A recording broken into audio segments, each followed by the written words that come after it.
উনি যখনই দাঁড়ান, উনি যেহেতু ট্রেজারি বেঞ্চের উনি মেম্বার, ট্রেজারি বেঞ্চের উনি, অর্থাৎ উনি, এবং উনি হচ্ছেন স্বরাষ্ট্রমন্ত্রী, উনি যখনই দাঁড়ান, যেই বিষয় ধরেন, যেমন মানবাধিকার কমিশন বিষয়ে আমাকে সময় দেওয়া হয়েছিল মাত্র কত, আমাকে সময় দেওয়া হয়েছিল 2 মিনিট, আমাকে সময় দেওয়া হয়েছিল মাত্র 2 মিনিট, মাত্র 2 মিনিট। আর এই বিষয়ে সালাউদ্দিন সাহেব 40 মিনিট কথা বলেছেন, 40 মিনিট। আমাদের সুপ্রিম কোর্টের সচিবালয়ের বিষয়ে আপনার 8 মিনিট কথা বলেছেন আপনার আক্তার ভাই, আসাদুজ্জামান সাহেব কথা বলেছেন অলমোস্ট 40 মিনিট। তাহলে ঘটনাটা কি দাঁড়ায়? ঘটনাটা দাঁড়ায়, ধরেন কোন একটা অর্ডিন্যান্সের পক্ষে আমি 5 মিনিট কথা বললাম, 5 মিনিট, এটার বিরুদ্ধে সালাউদ্দিন সাহেব 40 মিনিট কথা বললেন, 40 মিনিট, আপনি 40 মিনিট, এই 40 মিনিটে উনি যদি কোনো অযৌক্তিক কথাও বলেন, সেটাকে যখন আমি আবার দাঁড়াবো যে ওনার অযৌক্তিক কথাগুলোকে খণ্ডন করার জন্য, আমাদেরকে সেখানে কোনো অ্যালাউ করা হয় না। তার মানে আপনি সময় পাচ্ছেন 5 মিনিট, আর সালাউদ্দিন সাহেব সময় পাচ্ছেন 40 মিনিট।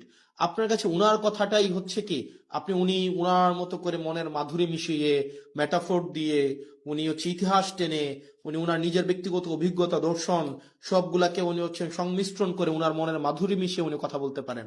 এবং সেই জায়গা থেকে আমাদেরকে সময় দেওয়া হয় 2 মিনিট, এবং রিকোয়েস্ট করে সময় নেওয়া হয় 1 মিনিট, এবং যখনই আবার সময় চাওয়া হয় তখন আমাদেরকে বলা হয় this is not Shahbag strike, it's parliament, which is very unfortunate. কারণ আপনি একই টপিকে আপনার মানবাধিকার কমিশনের বিলের উপরে সালাউদ্দিন সাহেব কথা বলবেন 45 মিনিট, আর সেখানে আমাকে কথা বলতে দিচ্ছেন আপনি 2 মিনিট, আপনি আমাকে 2 মিনিট কথা বলতে দিচ্ছেন। মানে এটা এটা খুবই আনজাস্টিফাইড।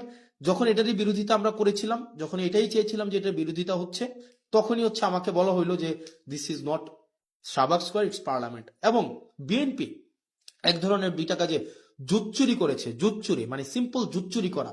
জুচ্চুরি করা কি? জুচ্চুরি হচ্ছে উনারা দিনের আলোতে প্রতারণা করেছে। যেমন জুলাই জাদুঘর একটা অধ্যাদেশ ছিল, এই অধ্যাদেশটা কথা ছিল এটাকে অপরিবর্তিতভাবে সংসদে আইন আকারে পাশ করা হবে। উনারা কি করলেন? উনারা একদম সংসদ শুরু হওয়ার সময়, সংসদ একদম বিলটা পাশ করার 5 মিনিট আগে উনারা এটাকে সংশোধনী আকারে উপস্থাপন করে উনারাকে বিলটাকে পাশ করায় নিলেন। যেটা কোনো এটাকে একটা কমিটমেন্ট ব্রিচ করা হয়েছে, এটা কথা ছিল না, কথা ছিল এটা অ্যাজ ইট ইজ পাশ করাবে। এখন আপনি আমাকে বলতে পারেন তাহলে আপনারা প্রতিবাদ করলেন না? আমরা অবশ্যই প্রতিবাদ করেছি। এবং আপনারা যদি দেখে থাকেন, তাদের যেহেতু মেজরিটি 2/3, তারা এখন কাউকে আর তোয়াক্কা করার প্রয়োজন মনে করে না। তাদের কথা হচ্ছে আপনারা পার্লামেন্টে থাকলে থাকবেন, না থাকলে নাই, আমার যে আইনটা আমি যেভাবে ইচ্ছা আমি করব, এবং যেভাবে ইচ্ছা আমি সেটাকে পাশ করব। এবং ওনারা আরো কয়েকটা জায়গায় ওনারা আমাদের সাথে প্রতারণা করছেন, করে যাচ্ছেন, বাংলাদেশের সাথে প্রতারণা করে যাচ্ছেন। যেমন কথা ছিল প্রত্যেকটা আইন, পূর্ণাঙ্গ আইন অন্তত 3 দিন আগে সবার কাছে ওনারা হচ্ছে পূর্ণাঙ্গ বিলটা ওনারা হাতে দিবেন। ওনারা 3 দিন আগে হাতে দেন না। ওনারা যেটা করেন, ওনারা হচ্ছে বিলটা সংসদে উত্থাপনের 15 মিনিট আগে আপনাকে এতগুলা পেয়ে যায় না ধরাই দিবে, 15 মিনিট আগে। এবং এই 15 মিনিট আগে আপনাকে এই পুরা বিলটার, যদি আপনি একমত থাকেন বা দ্বিমত প্রকাশ করেন, এই 15 মিনিটের মধ্যে আপনাকে জানাইতে হবে। এবং এটা এটা হচ্ছে এক ধরনের পুকুর চুরি করার মতো।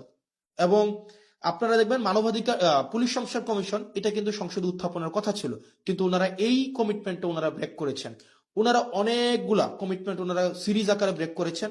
1 নম্বরে ব্রেক করেছেন, ওনারা বলেছিলেন 98টা অধ্যাদেশ ওনারা অ্যাজ ইট ইজ পাস করবেন। এই অ্যাজ ইট ইজ 98টা কমিশন পাস করার কথা থাকলেও ওনারা সেই জায়গায় ওনারা হচ্ছেন আমাদের জাতির সাথে ওনারা প্রতারণা করেছেন, ওনারা কমিটমেন্ট ব্রেক করেছেন। দ্বিতীয়ত, ওনারা বলেছিলেন খ ক্যাটাগরির 16টা সংশোধন আকারে বিলগুলো হচ্ছে সংসদে উপস্থাপন করবেন, সেখানে হচ্ছে ওনারা হচ্ছেন কমিটমেন্ট রাখেন নাই।